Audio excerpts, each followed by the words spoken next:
If you are planning for a year, sow rice. If you are planning for a decade, plant trees. If you are planning for a lifetime, educate people. This is the Chinese proverb that best explains the rise of China.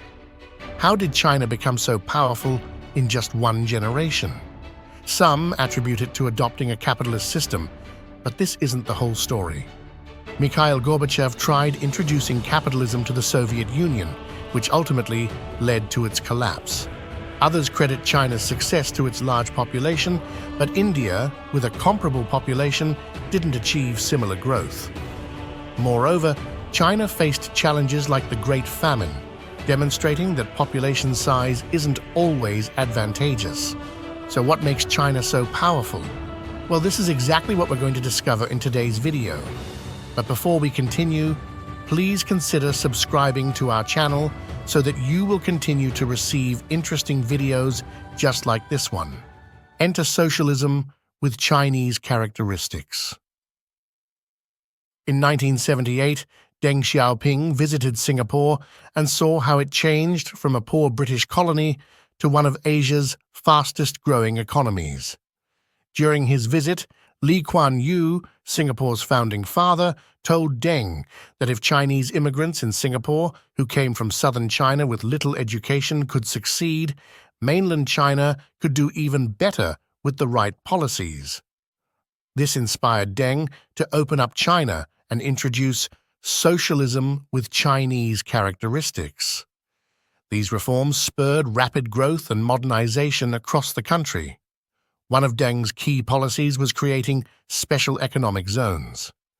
By the 1980s, large companies like Apple handled everything from design to manufacturing and assembly. However, as labor costs rose in the US, these companies began outsourcing manufacturing and setting up assembly lines elsewhere, including China's first special economic zone in Shenzhen. In other countries, setting up a factory involves many costs, like buying land, paying import duties on raw materials, and taxes. But in a special economic zone, companies like Apple enjoy benefits such as long-term leases on land, no import duties on raw materials, and very low taxes. Essentially, China invited Apple and others to set up factories and offered them these benefits. Apple's investment in the Shenzhen factory included building facilities, buying machinery, and training workers. This created thousands of jobs not only in manufacturing, but also in management, logistics, and support services. These jobs paid better than traditional agricultural work, lifting millions of Chinese out of poverty. With increased incomes, families could afford better food, groceries, and education for their children.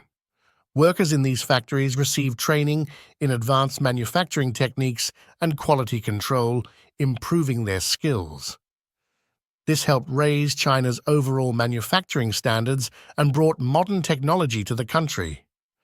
Due to favorable labor costs and policies, many foreign companies, including Apple, Dell, Intel, Samsung, Tesla, and more, set up factories in China.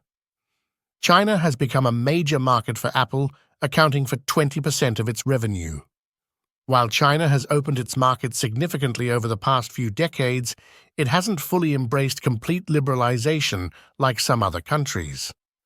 Deng Xiaoping famously said, "It doesn't matter whether a cat is black or white as long as it catches mice," meaning that as long as the economy works effectively, it's successful.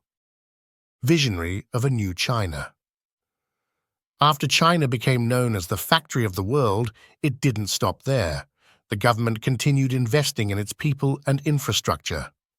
China was once renowned for manufacturing clothing, furniture, and household appliances.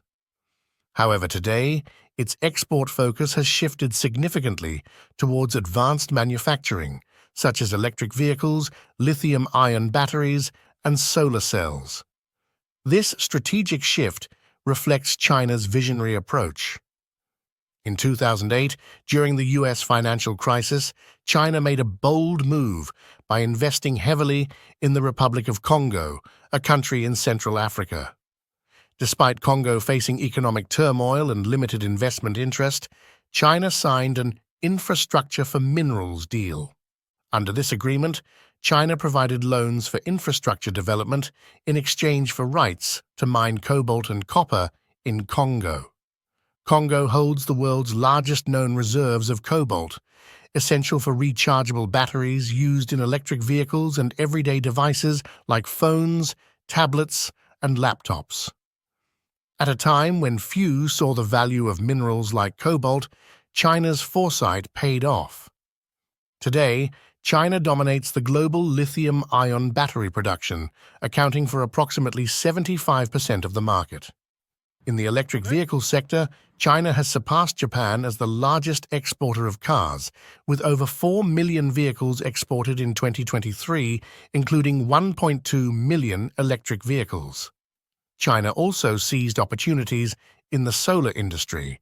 In the early 2000s, recognizing the potential of solar energy, China implemented policies to boost solar demand.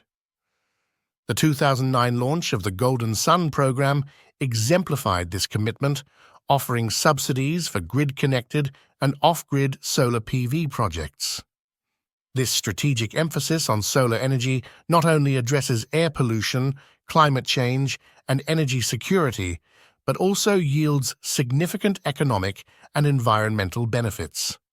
Today, China commands more than 80% of the global solar panel market share across all production stages, a figure expected to rise to 95% as demand for green energy grows. These achievements underscore China's long-term thinking and visionary governance, driving its leadership in key global industries.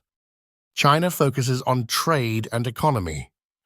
China's rise to power is deeply rooted in its focus on trade and the economy. Learning from historical events like the collapse of the Soviet Union and recent sanctions on Russia, China prioritizes self-sufficiency and economic growth to avoid containment efforts by the U.S. According to the U.S. think tank Wilson Center, China stands as the top trading partner for over 120 countries. This means that economically decoupling from China is impractical for any nation. Countries are unlikely to sever ties with their largest trading partner. For instance, consider Toyota's plans to build an electric car factory in Shanghai for Lexus models. Seeking a deal similar to Tesla's benefits, Toyota aims for tax breaks, policy support, land grants, and full ownership of the facility without needing a local partner. If successful, this deal would further intertwine the economies of both countries, making it difficult for Japan to follow the US and Europe in imposing tariffs on vehicles made in China. China also understands the significance of economic power over military might.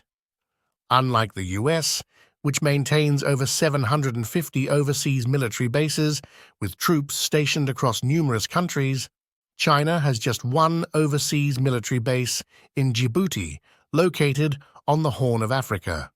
This contrast underscores China's preference for economic initiatives over military expansion, adhering to a policy of non-intervention. In 2013, China launched the Belt and Road Initiative, BRI, to connect Asia, Africa, and Europe through land and maritime networks. The initiative aims to enhance regional integration, boost trade, and stimulate economic growth without intervening in other countries' affairs. This strategic approach reflects China's commitment to global economic cooperation and development rather than military dominance. These are key factors behind China's strength. Despite not being a military superpower like the United States, China wields substantial global influence. Unlike the US, China prioritizes economic development over military expenditures. Do you agree with our video? If you enjoyed it, please like and subscribe to our channel to show your support.